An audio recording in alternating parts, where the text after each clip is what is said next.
అతని అసలు కథ ఏమిటో ఇప్పుడు చూద్దాం మనం. కుంతీదేవి సూర్యుని నుండి వరప్రసాదంగా కర్ణుడిని పొందింది. కానీ అప్పట్లో ఆమె కన్య. సమాజ భయం, భవిష్యత్తు భయం. చిన్న శిశువును ఒక పెట్టెలో పెట్టి నదిలో వదిలేసింది. ఆ బిడ్డను ఒక రథసారథి అయిన అధీరథుడు, అతని భార్య రాధ చూశారు. తమ సొంత కొడుకులా ప్రేమతో పెంచారు. అందుకే అతనికి రాధేయుడు అని పేరు వచ్చింది.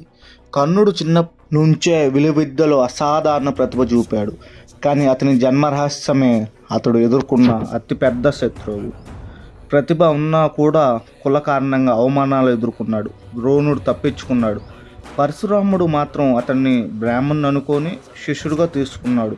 కానీ ఒకరోజు పరశురాముడు అతని ఒడిలో నిద్రపోతున్నప్పుడు కర్ణుడు తొడపై చీమ కుట్టింది. అయితే అతను కదలలేదు. ఆ సహనం చూసిన గురువు ఒక విషయం తెలుసుకున్నాడు. ఇతడైతే బ్రాహ్మణుడు కాదు, కంపల్సరీ శత్రుడు. అయితే కోపంతో ఆయన శాపం ఇచ్చాడు.